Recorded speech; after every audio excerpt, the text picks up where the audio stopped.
everybody. We're going to continue our DNA unit with chapter 17. And in this chapter, we are going to talk about how proteins are actually made. Last chapter, we talked about who discovered DNA, why it's important, and the structure. In this chapter, we're going to actually talk about how we get from DNA to actually making those all important proteins that create everything. This chapter is definitely going to be a little bit heavy, so please make sure that you go back and watch it again if you need to. Find other resources if you need to. I will also put some links that will help you understand because this chapter is can be a little bit rough. So let's get started. So the information part of DNA is in specific sequences of nucleotides. And remember that we said that nucleotides are made of three parts: a sugar, a phosphate, and a nitrogenous base. The sugars and the phosphates come together to make the backbone of the DNA, the sugar-phosphate backbone, and the nucleotides are actually what we read to get the information to make proteins. So the A's, the T's, the C's, and the G's, they actually come together and are read to make our proteins. That's the important part. So DNA is inherited by an organism. The DNA that is inherited by the organism leads to specific traits to make these proteins. And proteins are kind of the link in between the genotype and the phenotype. So our genotype is actually what the DNA says, what our nitrogenous bases are, our A's, our T's, our C's, and our G's.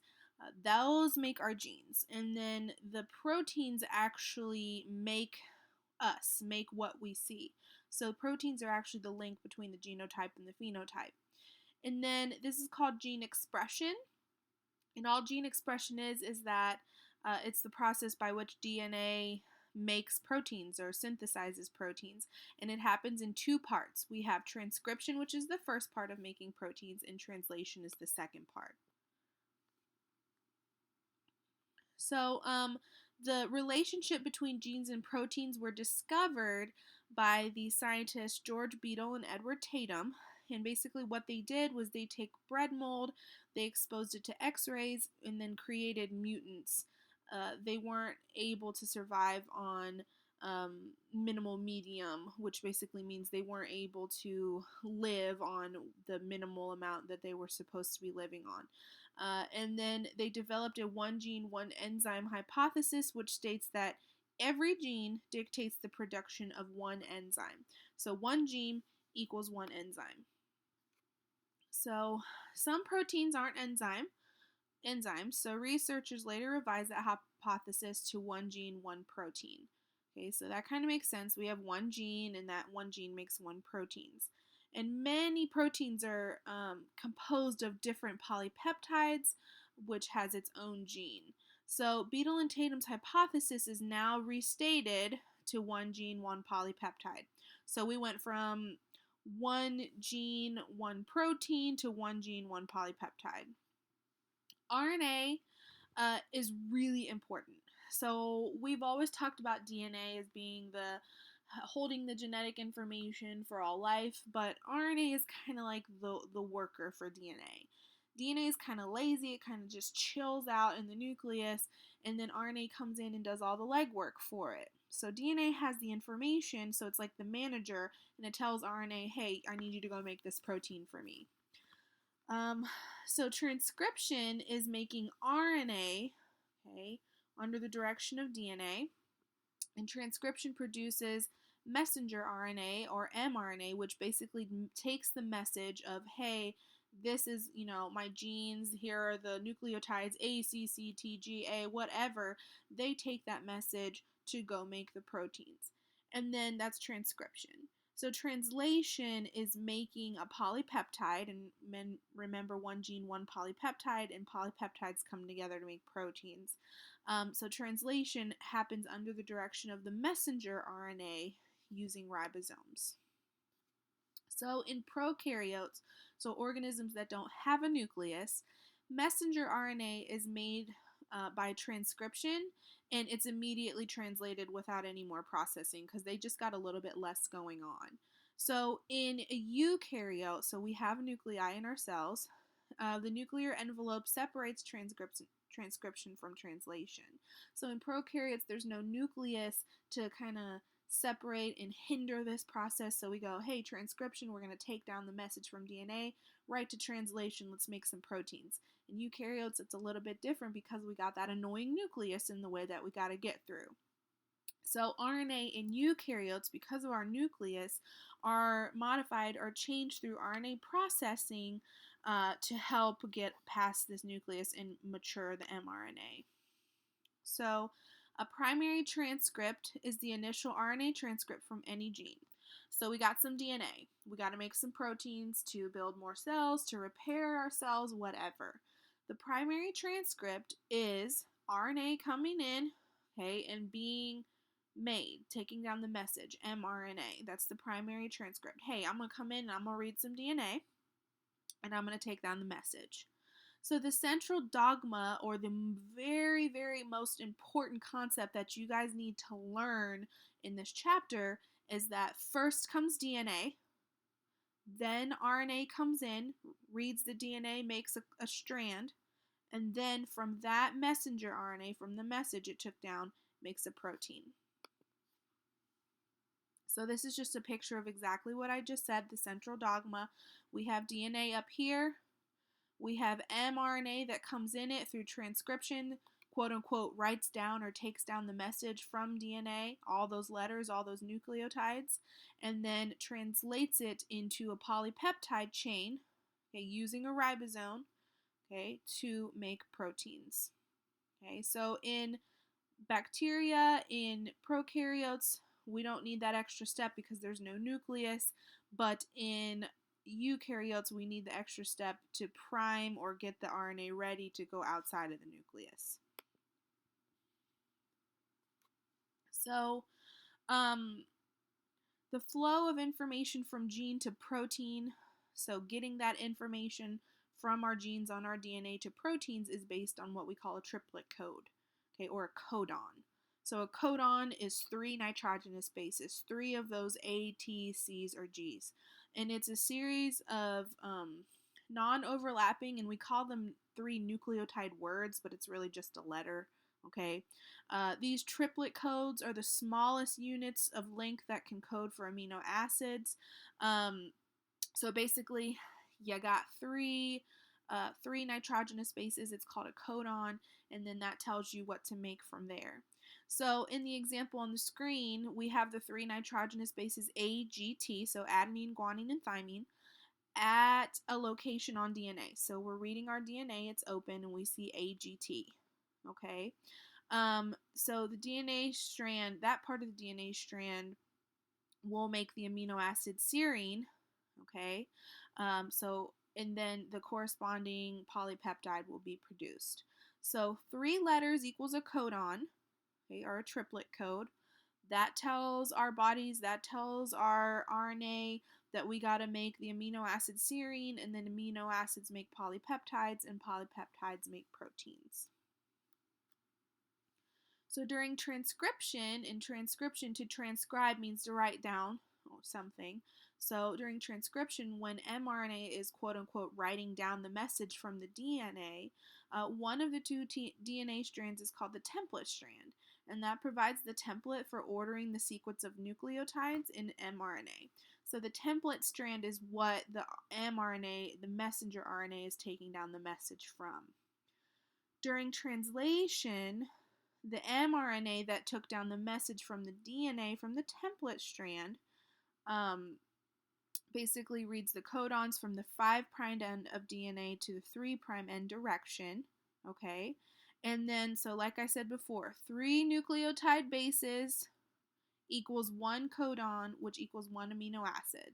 So we got 3 of those letters, AGT, that's a codon. And then the codon makes an amino acid. So here's a piece of DNA, and it's working our way down. So we have a piece of DNA. This is the template strand, and you guys can see the sugar phosphate backbone. Here's the nitrogenous bases.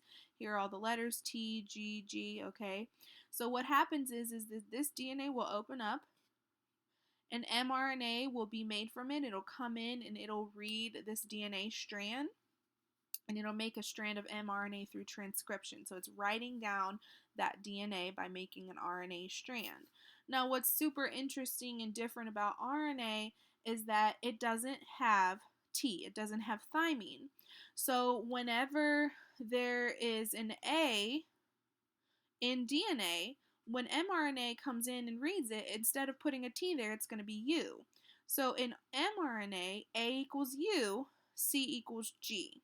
So as you can see on this strand, we have ACC, okay? And then when the mRNA comes in, it's going to read UGG because, like I said, RNA doesn't have thymine, it has uracil instead.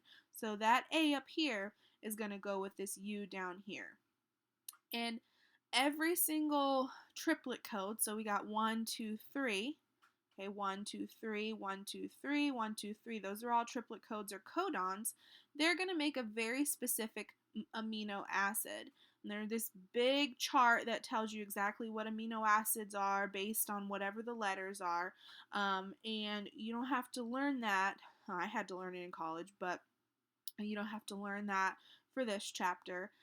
So every single codon tells you what amino acid to make based on these 3 letters. And then the protein is going to be made based on the amino acids coming together. So there are 64 codons. So 64 different possibilities of codes that we've seen in DNA. There are 61 codes for different amino acids, and remember the amino acids come together to make proteins. And then there are 3 triplet codes or codons to tell them when to stop translating. So there's a stop codon. The genetic code can be redundant, but there's no codon that specifies more than 1 amino acid. So basically 1 codon, 1 amino acid. So 3 nitrogenous bases makes 1 amino acid. And codons have to be read in the right reading frame, so in the right order for these polypeptide amino acids to be produced. Okay, so at the top you can see that there's the mRNA that came in and read UUU. Okay, so that would mean that the DNA had read AAA as the triplet code because mRNA came in and made UUU. It came in and it made the amino acid phenylalanine. So every single triplet code, every single codon has an amino acid that goes along with it. And this is that big chart that I was telling you about. Okay. So you can see that on this side, it's whatever the first letter is.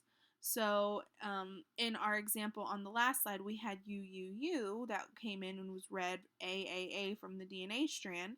So our first letter was U. Our second letter up here was also U. And you come in and you read this chart, and our third letter was also U.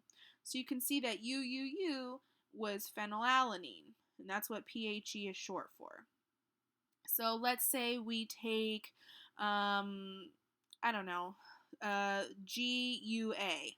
So our first letter G, okay, second letter, second mRNA base was U, and then our third was A, and that makes the amino acid valine. So you guys can see that this chart is very long, and there are different codes that make some of the same things, but this chart is really important to have when you're reading a piece of the mRNA that was taken from the DNA. So what's really interesting, what I want you guys to look at is this green part right here. So on the translated, or the transcribed RNA, if you see AUG, okay, AUG, so that came from TAC on the DNA, it stands for methionine or start. So this, if there is a piece of DNA that has AUG or a piece of RNA that has AUG, that's where you're going to start. And there's these 3 over here, these combinations, these nitrogenous bases mean stop reading me. Stop reading me, don't make any more amino acids for me. So the genetic code is universal. So basically all that means is that all of this chart here, all of these amino acids are going to be made the same no matter what you are, from being a bacteria to plants to different animals. Doesn't matter, that chart's going to be the same. our DNA is different and we look different because there's different combinations of genes and nitrogenous bases. But all of the amino acids are the same. Okay, all of the amino acids are the same for all organisms. Genes can be transcribed or written down and translated after being transplanted from one species to another, which is kind of cool. So in this example, there is a tobacco plant and it's glowing because what they did was they took some of the DNA from a firefly, okay, from the glowing butts of the fireflies. They took that piece of DNA and they kind of put it in the tobacco plant. So when the proteins were made, when the RNA came in and took down the message, the messenger RNA, it made the proteins to make the tobacco plant shiny like the firefly butt, which is really cool. And then these pigs got a piece of a jellyfish gene, and that's why their hooves and their nose look a little bit weird, because they did the same thing with the tobacco plant and the firefly. So RNA synthesis, or making RNA from DNA, is catalyzed by the enzyme RNA polymerase. Okay, so we know that catalyze means to speed up or to help out. So RNA polymerase helps transcription. It takes the DNA and then it makes the RNA strand by reading the DNA, and it hooks together all those RNA nucleotides. So RNA polymerase is the one that's like, okay, I'm going to open up some DNA, I'm going to take this A and this T and this T, and I'm going to slide in the U and the A for the RNA strand to make the mRNA, the messenger. So RNA synthesis follows the same base pairing rules as DNA, except like I said, uracil replaces thymine. So A goes with U and C still goes with G. So the piece of DNA, or the DNA sequence where RNA polymerase attaches, okay, so this enzyme RNA polymerase is attaching, is called the promoter, okay? And then where it detaches is called the terminator. So that makes sense. So promoter's like, hey, we're going to make some mRNA, we're going to take down that message, and terminator's like, okay, well, we're done taking that message, we're going to take this off now. So the piece of DNA that actually is transcribed or read, or the message is written down, quote unquote, is called the transcription unit. So here's a piece of DNA. Okay, we have our 5' end and our 3' end, and then we flip-flop it so it's anti-parallel, right? So because we said DNA was anti-parallel in the last chapter. So RNA polymerase is this guitar pick gray looking thing, this enzyme here. And what it's going to do is it's going to start opening up our DNA. Okay, it's going to open it up. And then the red is RNA, mRNA, and it's going to start coming in and sliding in and attaching those nucleotides based on whatever is there. So if there's an A there, it's going to put in uracil, because A goes with U when you make RNA. If there's a T there in the DNA, it's still going to put an A there. And then if there's a G, there's going to be a C, and then if, so forth. So it's RNA polymerase is actually catalyzing, it's making this happen. And as you guys can see, as we're adding in and snapping in those puzzle pieces of nucleotides for RNA, it's going to make out, and it's going to look like it's pooping out a little RNA strand. And this is actually what the message is. This is where the proteins are going to be made from the amino acids, this red strand right here. So there are 3 stages of transcription. We have initiation. Well, that's pretty self-explanatory. That's when it starts, and the RNA polymerase enzyme actually binds to the DNA. We have elongation. That's also pretty self-explanatory. That's when it reads the DNA and all of the base pairing, the A and the U go together, C and the G, and adding in those puzzle pieces of nitrogenous bases, okay, and making the strand of RNA longer, writing down that message. And then termination is also self-explanatory, and that's when this process stops. So promoters signal the initiation of RNA synthesis. Okay, so that makes sense. A promoter starts this whole process. Transcription factors kind of help this process along. It helps RNA polymerase stay attached. and it helps the mRNA quote unquote write down the message by putting those nucleotides on. And then the completed assembly of transcription factors and RNA polymerase 2 are bound to another promoter, and it's called a transcription initiation complex. And then a promoter that's called the Tata box, which is a funny name, is really important in forming the initiation complex in eukaryotes. So all of these enzymes are really important to make sure that this process runs smoothly. So we have the promoter here, which kind of starts everything. Okay, and then the Tata box is right here. Several different transcription factors have to bind to DNA before RNA can do so. So these transcription factors help the RNA polymerase, and then RNA polymerase goes on and does its job.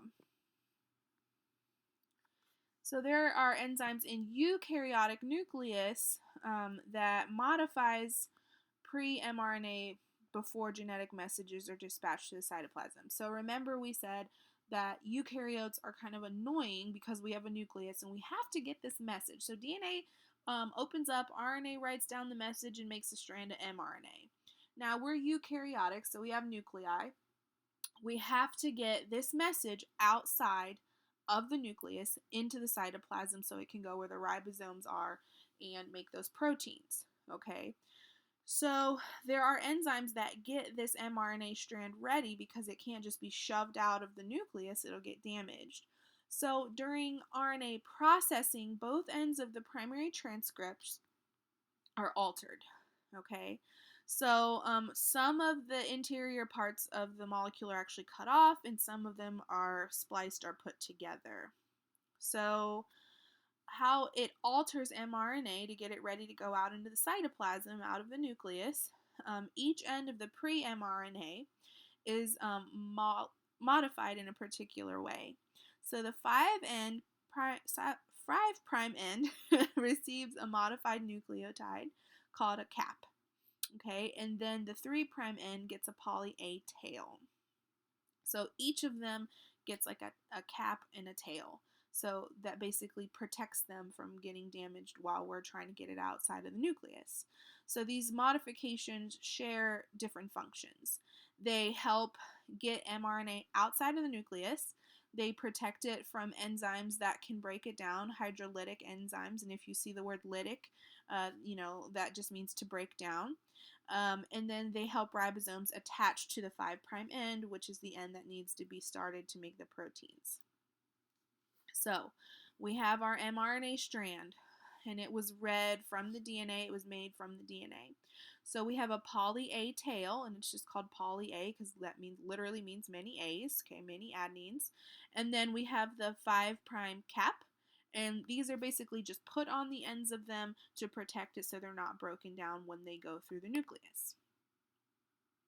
So most eukaryotic genes and RNA transcripts have big pieces of non-coding regions, basically, which means we don't use it, they're just kind of there.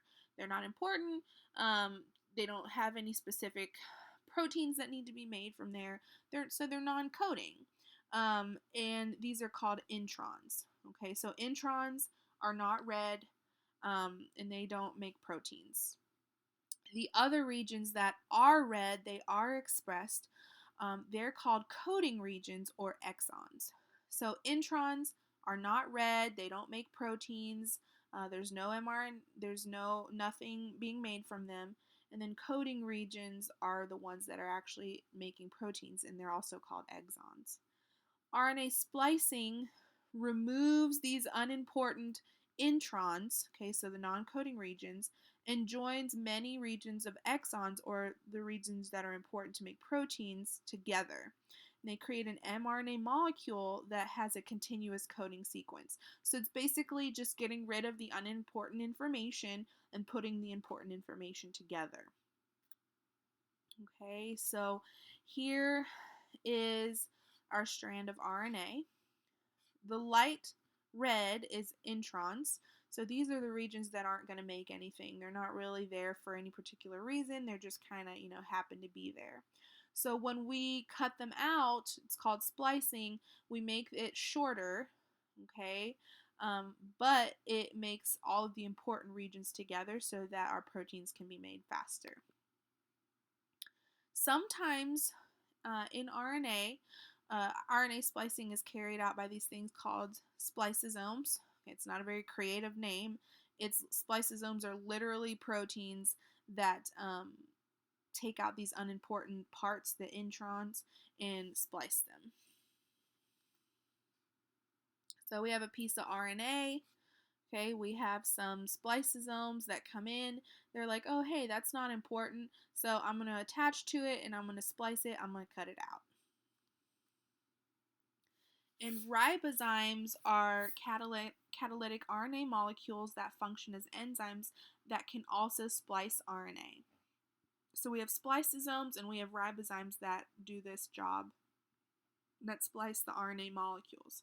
So the discovery of ribozymes basically made the thought that all biological catalysts were proteins obsolete because they're enzymes. So they're not proteins. So these enzymes actually come in and do the same thing, but all scientists used to think that proteins only did this important stuff. So there are 3 properties of RNA that enables it to function as an enzyme and not a protein. So the first is that it can form a 3-dimensional structure because it can base pair with itself. Okay, so all those A's and U's and C's and G's, they can base pair with themselves. Some bases in RNA they have functional groups, and we learned a little bit about functional groups a long time ago. And then RNA can hydrogen bond with other nucleic acid molecules. So some genes can encode more than one kind of polypeptide. It depends on which segments are treated as exons during RNA splicing. So let's say we have a piece of RNA and it's being read like a book. Well, if you start reading a book in a different location, let's say in the middle, well, you're going to get a little bit different story than if you start from the beginning because you're not going to get all of it. So it just depends on where you start reading. So some genes can make more than one kind of polypeptide based on where they start reading. These variations are called alternative RNA splicing because they started in a different location. And because of this alternative splicing, the number of proteins an organism can make is greater than the number of genes. So if we start reading our RNA at one point, we're going to make a totally different set of proteins than if we start reading it in the middle or in the last quarter or whatever. So we can make more proteins than our genes actually say because RNA can be read at different points. So proteins have a modular architecture. So basically so we talked about how proteins were made, the different levels of a protein, and they have these things called domains. In many cases, different exons or the coding regions for different domains are in a protein, and this is called exon shuffling, and exon shuffling can result in making new proteins. Okay, so we have a piece of DNA. We have exon region 1, so we're reading this, we're not reading the intron. Here we're reading exon 2. Transcription happens, and then so this right here is part of a protein. We have domain 1, domain 2, and domain 3, and we all know that these come together to form proteins because we talked about how proteins were made a while ago. So if you need to review that chapter, go ahead and do so on the different levels or structures of a protein. So at this point, this is where we're going to pause for today. I'm going to continue on with the video, but for today, this is all that you need to have. You need to work on your chapter summaries and make sure that you are having all of this information.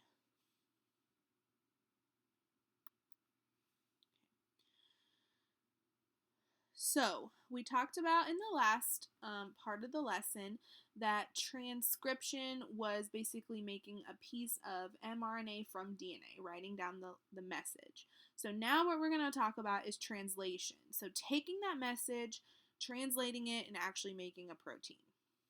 Yes, this chapter is long and it gets longer.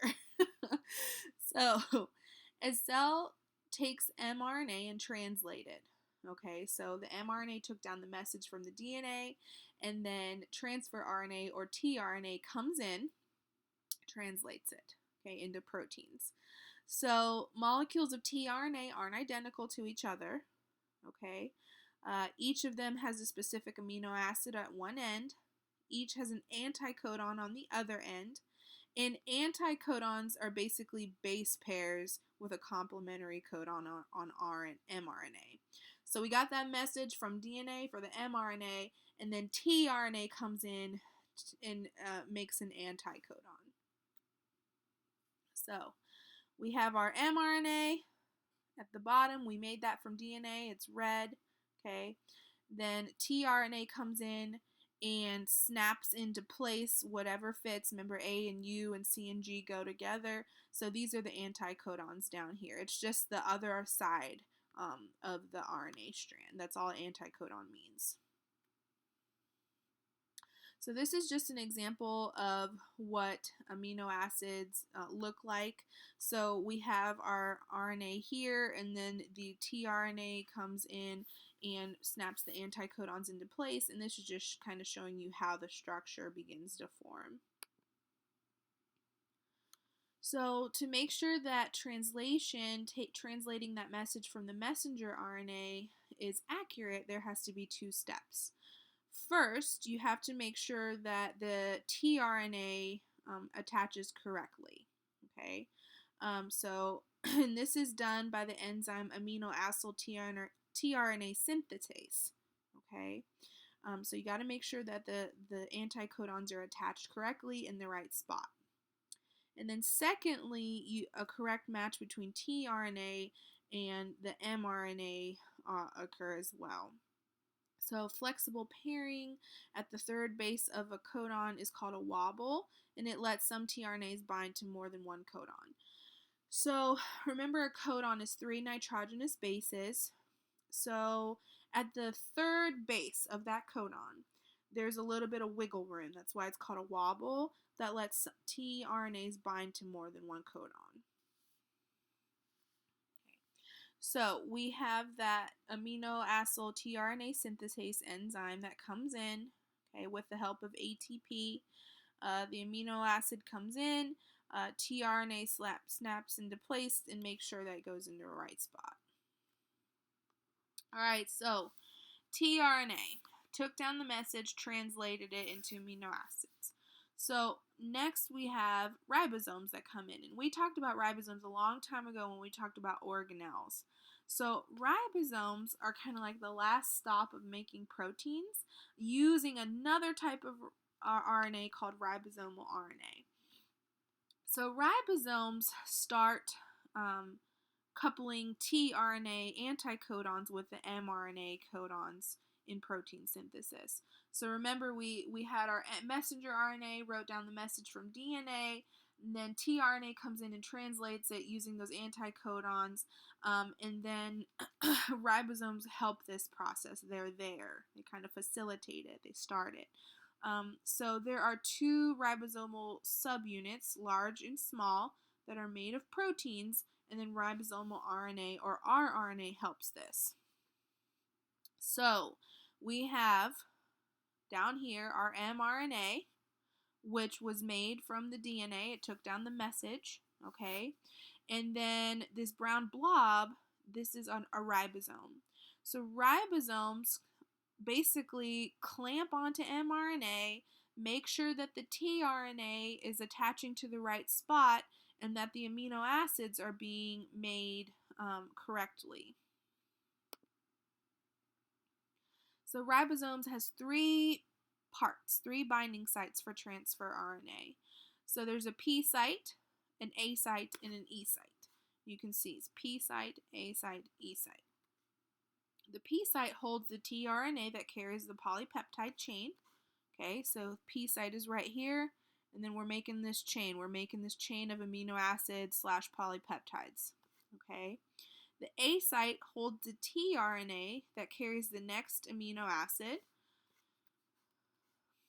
So the A site is like, all right, We're reading, we're coming along, and I'm going to hold the next one. And then the E site is the exit site, where I guess you could probably guess what that is. The E site holds where the tRNAs leave the ribosome. So once again, translation, just like transcription, has 3 stages, and they're the same names. So initiation brings together the messenger, the message, and the tRNA with the first amino acid. Okay, and then the other ribosomal subunits, we have elongation is the second part, which is where the amino acids are added onto each other, so making this string of polypeptides to make the proteins. And then termination is when all of this stops, a release factor is added, and then it releases the polypeptide. So there's the codon, the AUG, that tells it to stop. And then all 3 of these stages require protein factors that help. And then so it needs proteins to help this process.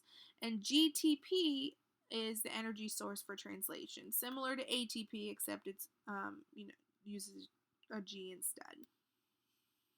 So initiation, we're starting it. So we have this piece of RNA that we made from DNA, and we get the codon to start. Okay, methionine, here we go. So we are going to have a ribosome come in, and methionine is going to be made. And then it's going to start reading and binding to the different sites so that we can start adding more and more and more and more amino acids to this chain. And this is called the elongation stage, when amino acids are added on one by one to make a chain. So each additional addition of amino acids occurs in 3 steps. Codon recognition, well, we got to know what amino acid has to be put on, so I got to read the code. Peptide bond formation, so bonding them together, and then translocation. So we are going to be reading and adding on, okay, well, I need this amino acid. Maybe I need leucine here because it gave me the code for it. Well, I got to bond them together, and then we got to keep bonding them together and elongating this chain. And this purple chain is going to make a protein.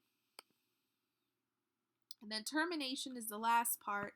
It's this is where everything stops. You get the message, the stop codons, like, hey, we're done. Don't read anymore. We're not going to make anything else. And then everything releases. So the protein that helps everything release and stop is called the release factor. Once again, not a very interesting name. The release factor causes the addition of a water molecule instead of amino acid, and it releases the polypeptide, and everything is done from this point. So we have our ribosome, our mRNA, the release factor comes in, and then the tRNA pops off, the chain of polypeptide, the amino acid pops off, and then everything is done, and we're going to go and we're ready to make our protein. So there are many ribosomes that can translate a single mRNA strand. Okay, this is called a polyribosome, and poly just means many, okay, or a polysome. So many ribosomes can read the same strand at the same time, and this lets us make polypeptide chains really quickly. So you can see this illustration up here. The same thing is down here. This is an actual from a microscope. This is a picture. So we have an mRNA strand here, and there's 1, 2, 3, 4, another one coming in 5, and then one just got released 6 ribosomes that are dealing with this RNA. So they're all coming in, and they're reading it, and they're making these chains of amino acids to make proteins just over and over and over and over so that we can make these proteins really quickly. So during and after protein synthesis, the polypeptide chain will coil and fold into the 3D shape, and we talked about how proteins were made and the different structures and how they fold in on themselves a long time ago in that chapter. But proteins may also require post-translational changes or modifications before they go out to do their jobs. Some polypeptides are activated by enzymes that cleave them or cut them. Other polypeptides can come together to form the subunits of a protein. So two populations of similar ribosomes are evident in cells. So free ribosomes that happen in the cytosol or the cytoplasm, and there's also ribosomes that are attached to the ER, so the endoplasmic reticulum. So that would be the rough ER, because remember they're rough because they have bumpy ribosomes all over them. The ribosomes that are free, they make proteins that are functional that we need in the cytosol or the cytoplasm of the cell. The ribosomes that are bound to the rough ER usually make proteins that are pushed outside of the cell. Okay, so free ribosomes make stuff for the cell. Ribosomes that are bound to the endoplasmic reticulum make stuff that get pushed out of the cell. Polypeptides that are destined to go to the endoplasmic reticulum, they are marked by what we call a signal peptide. So there's like, they put a little flag up and say, hey, I got to go to the endoplasmic reticulum, and this is called the signal peptide. Okay, so this signal peptide right here is just, this picture is just showing you that the signal peptide's like, hey, I got to go to the endoplasmic reticulum. I'm going to snap right into place right here, and then I'm going to do my job and make the protein inside the endoplasmic reticulum. So I mentioned it previously, and we're moving on to a new concept. Little bit of a switch, kind of give you a break over the whole protein synthesis thing. Mutations are genetic changes in a cell or a virus. Okay, so any change in our genes or our DNA is a mutation. Point mutations are chemical changes in one base pair. Okay, so a point mutation is, we got, all right, instead of this A, we got a C. Okay, we're going to flip-flop it. That's a point mutation. Instead of an adenine, we're going to make a cytosine. The change of one nucleotide in a DNA template can lead to making an abnormal protein. So we have this DNA strand, and it's called the wild type hemoglobin. Basically all that means is you got normal hemoglobin, which is in your blood. Okay, so we got the base pair CTT. Okay, and then the point mutation could come in and make CAT. That A and that T got flipped around, but what's really going to suck is that the mRNA is going to come in and you're going to make totally different amino acids from it. So a normal hemoglobin, a normal blood cell, is going to make this amino acid, and then when you have that point mutation, even just one messed up base pair, you're going to have a totally different amino acid made, valine. And this is where sickle cell is actually where it comes into play. Just one change in one point mutation in one gene causes sickle cell to happen. So point mutations in a gene can be divided into two different categories. We have substitutions, okay, where letters are substituted, nitrogenous bases are substituted, and then we have insertions or deletions. So when we add the letters, when we add the nitrogenous base or delete them. So this is an example of all of them, the different types that you can see. So substitutions are just adding a letter where it shouldn't be, or flip-flopping a letter, inserting or deleting letters. That's pretty self-explanatory. So a base pair substitution replaces one nucleotide and its partner with another. Okay, so this is like replacing an A and a T with a C or a G, something like that. Okay, silent mutations don't have an effect on the amino acid because the redundancy in the genetic code.